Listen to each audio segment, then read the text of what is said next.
Hello, everyone. Welcome to the latest in our series of occasional podcasts. I'm Gabriel Stein, Director Asset Management Services at Oxford Economics, and I'm sitting with my colleague, the confusingly named Gabriel Sterne, Head of Global Macro Research. And we're going to talk about the scope for global fiscal easing. Gabe, you have just put out a research briefing where you talk about what scope for a global fiscal response? Give me a quick rundown of what you're saying there, really.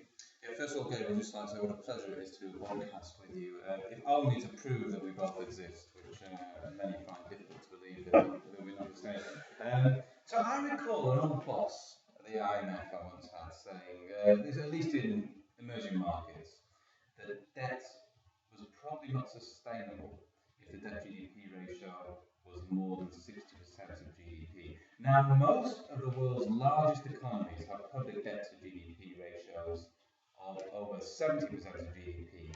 Japan, US, Italy, Canada, France, UK, all, if you take the consolidated balance sheet of the public sector, all above 80% of GDP. So when people cry out for fiscal expansion, they are asking for an attitude sea change as much as anything else.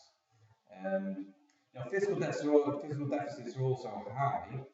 Japan, UK, India, US, France, China all have a fiscal deficit above 3% of GDP. But this is all glass half empty stuff. There's another side to this argument, and there you have to think about the primary deficit, i.e. before interest payments. Now that has actually been adjusted in many economies and is lower than 2% of GDP in 80% of the world's largest 28 economies. And if the primary deficit is low, and given that interest rates are very, very low, the counter argument is surely there is some space to expand. But now I know I was going to ask you to give a rundown, but you triggered two thoughts. The first one is on the point of where debt becomes unsustainable, because we also had Reinhardt and Rogoff saying 90% and so on. Personally, I would agree with Michael Pettis in Beijing that debt becomes unsustainable at the moment when it's perceived to have become unsustainable. And until then, it is sustainable. But a more important point is the low level of interest rates. Interest rates are indeed ultra low, and that makes it cheap to borrow, and it means that repayment, the debt servicing is cheap, so governments can do much more, and they can run bigger overall deficits and yet have a much smaller primary deficit or even a primary surplus occasionally. But interest rates will not remain low forever. Well, Gabriel, first of all, I refuse, although I suggested I refuse to be drawn into a debt sustainability definition trading with you. No? Because there's no right or wrong. No, there is. There is. Nevertheless, 30-year bond yields. So, in principle, you could refinance the 30-year bond yield to do the whole lot in one go. In the US at the moment, they're 2.6, so as you would indicate, not as high. I think that's the point. In Germany, they're 0.95, so Germany could really. And basically get money free. Not far off, is it? But anyway, take that aside.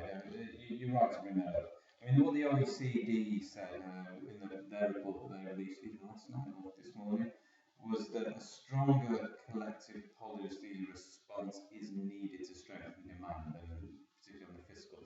And now, personally, I do tend to agree with that. Now, the thing is, take those German rates. Now, Ben Bernanke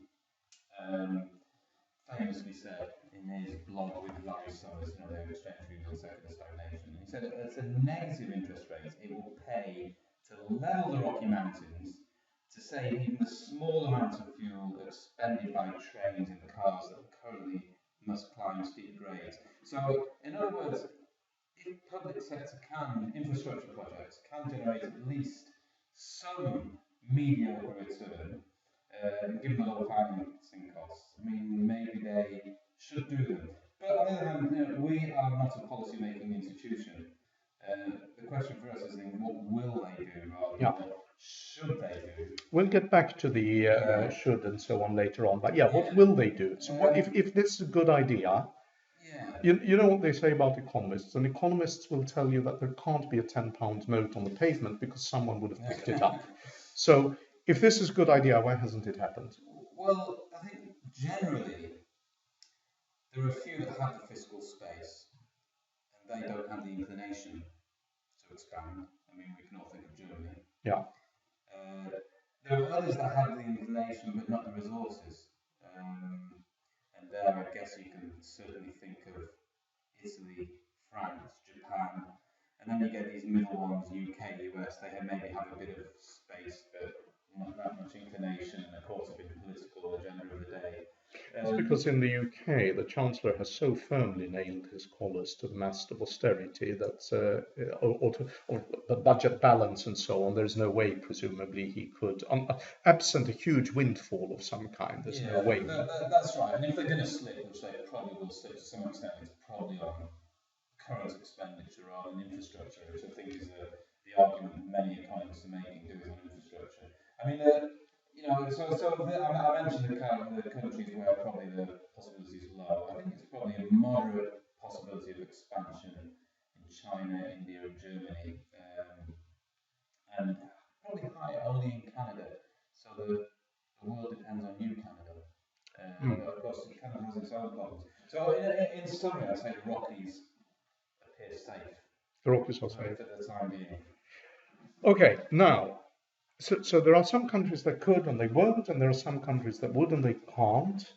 And of course, the Eurozone, in addition to this issue of would or could, it is also the case that they have repeatedly, in fact, since 1992, the countries that eventually joined the Eurozone are under pressure from Germany not to run deficits at all. And now we have all this. We had the Maastricht criteria, the Stability and Growth Pact, the Stability and Growth Pact Mark II, and now constitutional amendments or balanced budget laws. And the Germans are really hyper about this. But I would.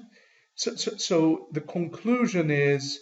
Your conclusion, if I get this right, is it would be a good idea, it might be a good idea, but it's not going to happen. Would you say that's a fair statement? It's not going to happen to the degree that, given that we've sort of limits on monetary policy, it'd be nice to think that fiscal policy around the world could do more. It will disappoint, I think. But I would like here to raise two other points, which is infrastructure and fiscal policy as such. Now, infrastructure spending is almost always advanced by politicians and opinion makers and economists and so on as the panacea. When there's nothing else, the government can always spend on infrastructure. Now, there are obviously infrastructure projects that are fantastic. Take the interstate highways in the United States, take high-speed railways, which I am a great supporter of, and so on. But we have also seen a lot of wasted infrastructure spending in Japan, airfields near rice paddies that never attracted any flights, roads and bridges leading to nowhere, and so on. And similarly in China, cities that stood empty for years, and so on. So my first question to you is, isn't there a risk that what you would have is you would have a once-off boost, but because this would be, let us say, a city in the middle of nowhere with no one living there or roads leading nowhere, there would actually not be any lasting benefit. It is, as it were, as if they leveled the center of the Rockies, but you still had to climb up and down to get across them.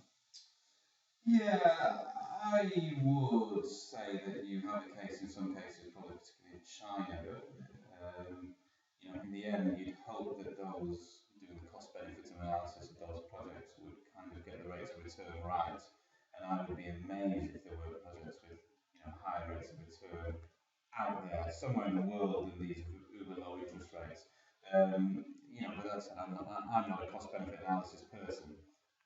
But it would be very depressing in the world if A, the private sector can't seem to find anything worth investing in, B, the public sector can't find anything either.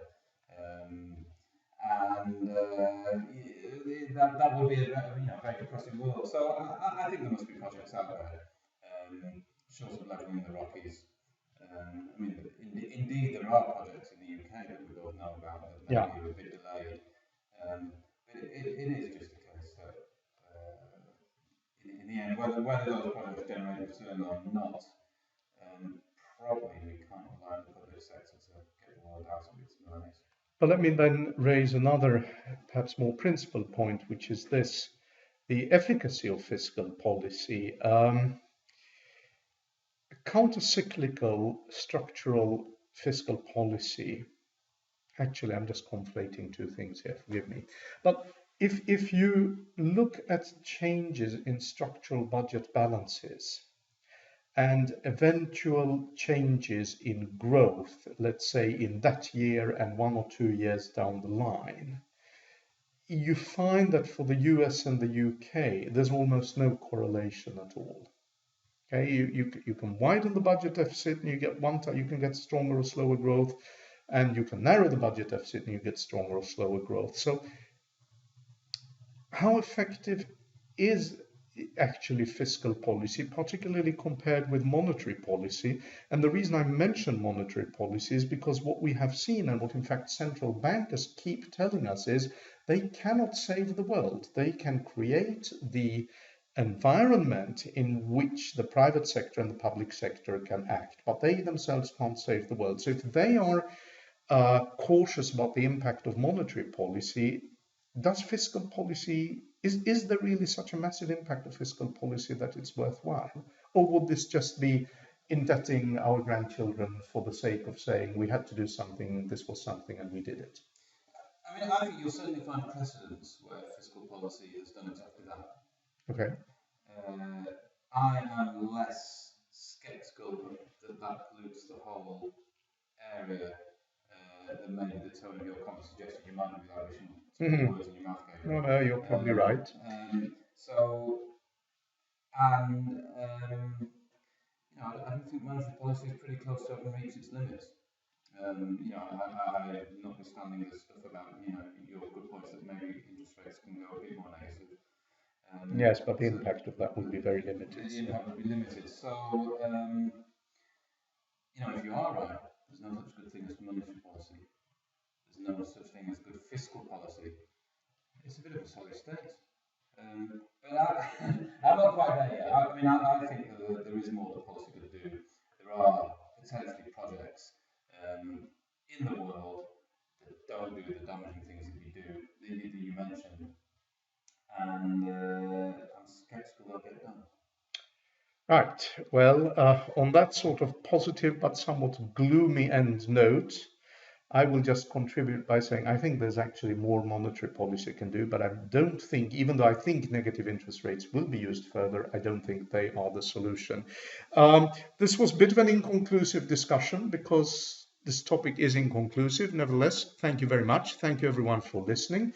And we will, of course, be back with further podcasts in the future.